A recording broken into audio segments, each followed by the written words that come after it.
Hola, ¿qué tal queridos amigos y amigas de Flash Facilito? El día de hoy les tengo una entrevista muy especial, es con Ed Scudder, que es uno de los creadores de la popular serie de animación Flash Stick Figures, que pueden encontrar desde el canal de Mondo Media y ahora recientemente algunos episodios en español desde Mundo Mondo en YouTube.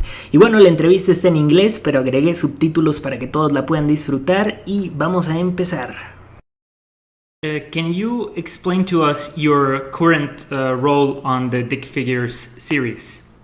I guess I'm the creator, voice of Red and several other characters, and writer, lead animator, storyboard artist, and assistant editor, I suppose. Wow. Kind of a little of everything. Me and Zach, the other guy in Dick Figures with me, we tend to just write, direct, and voice the whole thing mostly ourselves, and he does all the editing and I do all the storyboards and kind of mash it together from there.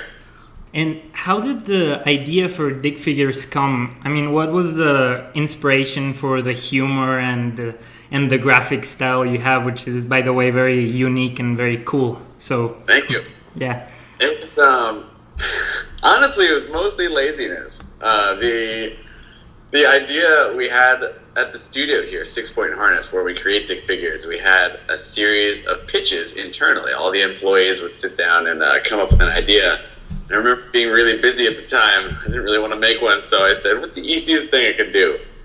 Stick figures! And the show came out of that, and originally the style was going to be way more complicated, like clean lines and nice backgrounds and everything.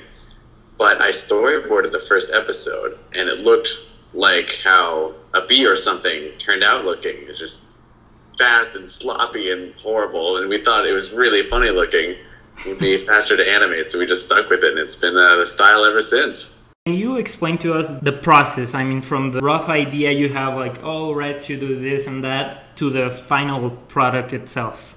Sure. Well, Zach and I will sit down usually and just spitball the idea and just say, okay, this is going to happen, that's going to happen. And then we'll sit down and write the script. And if that looks good, we'll go record it all and we'll have a radio play. We can kind of hear each other's tone of voices. And then I'll go down and storyboard the whole thing. We actually have storyboard helpers now. So now we have to explain those things to them.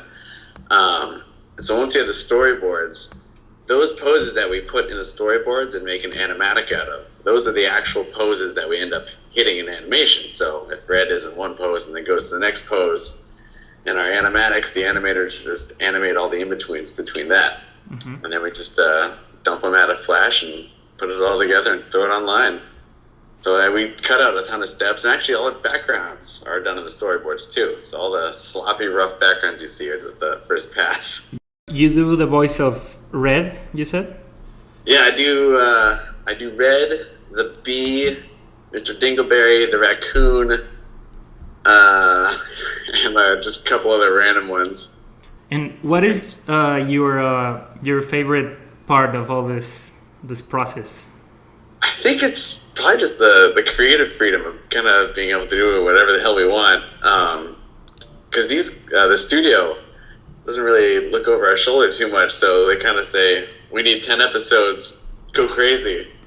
They look over our scripts and will kind of approve the animatics and stuff, but for the most part, all the ideas and weird episodes we come up with, they're usually very okay with. So it's fun to be able to tell so many tiny little stories in so many different realms.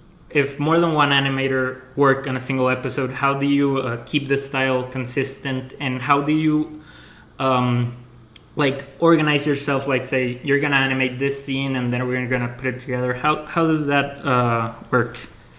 Well, yeah, we have a couple animators. I think we're up to about 6 or 7 now, and then myself on top of that. And we'll go through and we'll chop up the animatic into each shot. And we have anywhere between 30 and 50 shots per episode usually. So we'll just send out a big email to everyone and say, hey, you're getting this one and that one and this one and that one. And we'll just, Zach and I will just go through and watch it and try to divide it evenly. But at first we did have a couple problems with the style. We weren't really sure of how to kind of put it together, but we did a lot of animation tests and put together a style guide with their faces and expressions and kind of the frame rates and all that. I think by this point, everyone kind of has a good grasp on how everyone moves around. But yeah, we had to do a little explaining in the beginning, but it was no big deal. You guys recently made a video of the bath rhymes, I think it was called. Right. You asked fans to like animate. I actually couldn't make mine on time, but I was like, Can you explain how that idea happened? Because I think that's really cool, and how you guys like put it together. Yeah. Well, we'd always wanted to do a music video because music's always played a big part of Dick Figures, and we had the song all lined up ready to go, and we thought to ourselves, wouldn't it be cool if we could get other people to do Dick Figures as well? Because we'd seen a lot of fan art and like people would like love to draw it, I guess, online.